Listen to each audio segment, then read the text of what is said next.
Assalamualaikum warahmatullahi wabarakatuh. Sahabat yang dirahmati Allah, gimana kalau saya bilang, ada cara untuk memperlambat jam biologis tubuh. Bikin kulit terasa lebih kencang, dan badan jadi lebih enteng tanpa perlu beli krim mahal atau perawatan jutaan rupiah.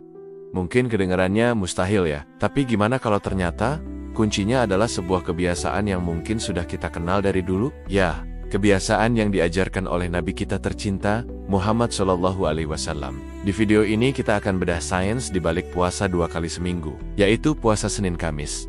Saya bakal tunjukin gimana kebiasaan simpel ini bisa membantu mengaktifkan tombol bersih-bersih di dalam sel tubuh kita. Sebuah mekanisme yang penemuannya sampai diganjar hadiah Nobel.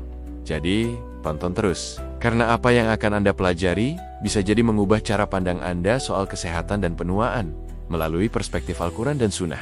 Jujur deh, waktu ngaca di pagi hari, kadang kita lihat tanda-tanda yang gak kita suka. Garis halus di pojok mata, kulit yang mulai kendur, atau mungkin sekadar rasa capek yang gak hilang-hilang.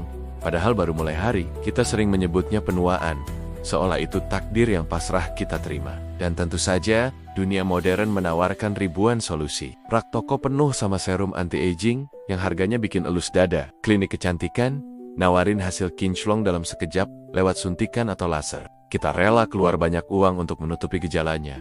Tapi seringkali lupa nanya, akarnya di mana sih? Masalahnya, penuaan itu bukan cuma soal kulit. Itu cerminan dari apa yang terjadi di dalam tubuh di level sel. Bayangin aja, tubuh kita ini terdiri dari triliunan sel. Seiring waktu, sel-sel ini numpuk kerusakan. Mirip kayak mesin yang dipakai terus-menerus, komponen di dalam sel kita jadi aus, usang, dan bahkan beracun. Sampah-sampah seluler ini bikin fungsi organ melambat, produksi energi terganggu, dan akhirnya kelihatan dari luar sebagai kulit kusam, keriput, dan badan yang gampang loyo. Krim mahal mungkin bisa melembabkan kulit bagian luar untuk sementara, tapi nggak akan bisa menyapu bersih tumpukan sampah di dalam sel. Perawatan instan mungkin ngasih efek sesaat, tapi nggak menyentuh saklar utama yang mengatur perbaikan tubuh dari dalam. Kita seakan terjebak, terus-menerus nambal ban bocor, tanpa pernah benerin mesinnya. Sekarang coba bayangkan, sebuah metode yang bisa kasih kesempatan tubuh buat reset sistemnya, metode yang nggak butuh biaya, nggak ada efek samping bahan kimia,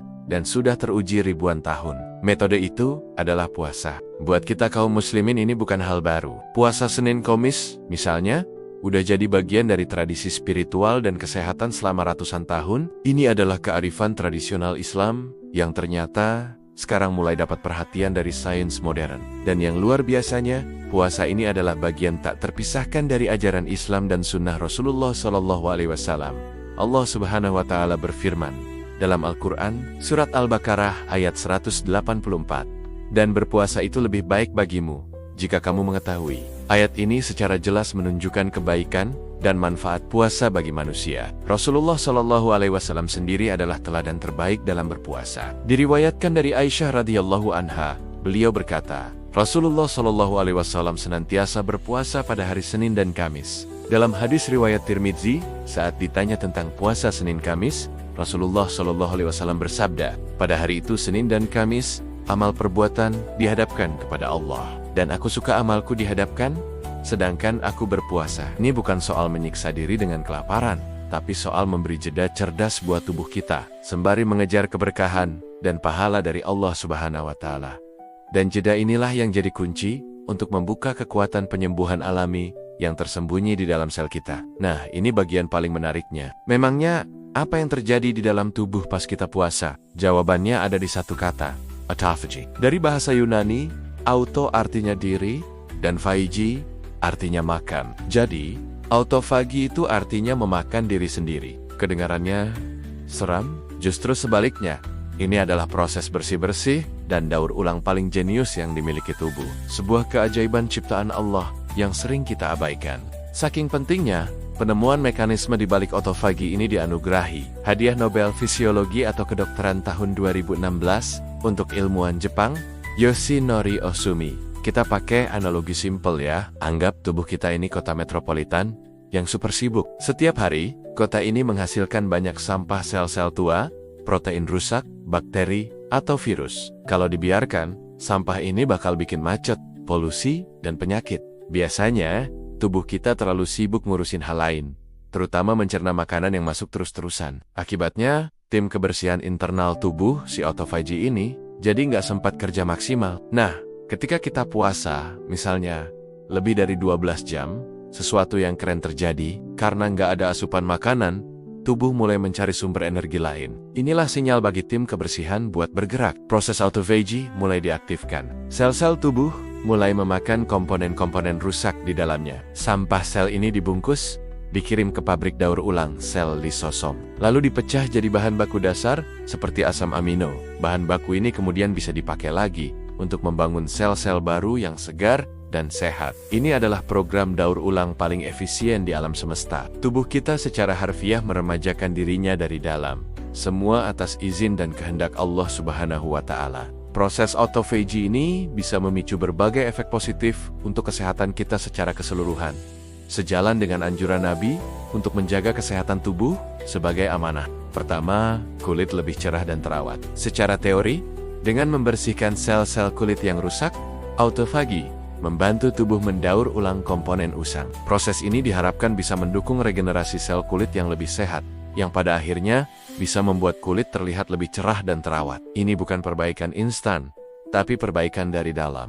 Kedua, energi meningkat. Di dalam sel kita, ada pabrik energi bernama mitokondria. Seiring waktu, mitokondria bisa menjadi kurang efisien, yang bikin kita gampang capek. Autophagy membantu mendaur ulang mitokondria yang rusak, memberi ruang bagi tubuh untuk menciptakan yang baru dan lebih bertenaga. Hasilnya, energi yang lebih stabil dan vitalitas yang meningkat. Ketiga, kesehatan otak. Beberapa penelitian pada hewan menunjukkan autophagy membantu membersihkan gumpalan protein di otak yang diduga terkait dengan penyakit neurodegeneratif seperti Alzheimer. Meskipun bukti pada manusia masih terus diteliti, ini adalah area yang sangat menjanjikan. Dengan kata lain, puasa berpotensi membantu menjaga kesehatan aset kita yang paling berharga, yaitu akal dan pikiran. Manfaatnya tidak berhenti di situ. Puasa teratur juga telah dikaitkan dengan kontrol gula darah, dapat membantu meningkatkan sensitivitas insulin, yang penting untuk mengurangi risiko diabetes tipe 2. Lalu,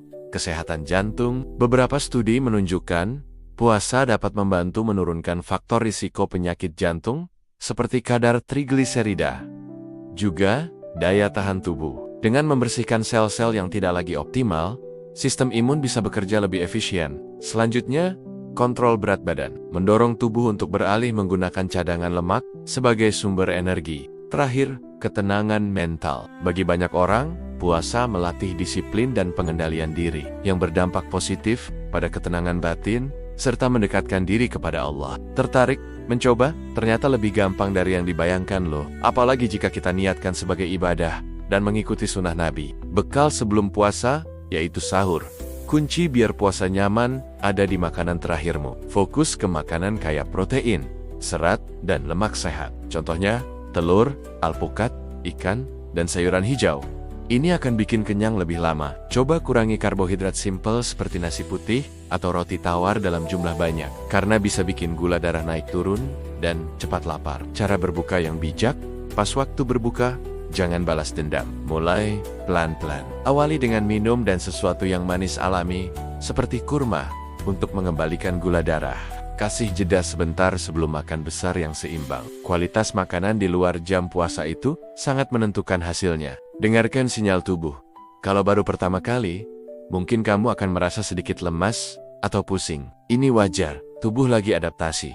Kamu bisa mulai bertahap. Kuncinya adalah konsisten, bukan sempurna. Setelah tubuh beradaptasi menggunakan lemak sebagai energi, banyak orang justru merasa lebih fokus dan energinya lebih stabil. Ini juga melatih kesabaran dan ketahanan diri kita yang diajarkan dalam Islam. Ini aman buat semua orang, meskipun sangat bermanfaat.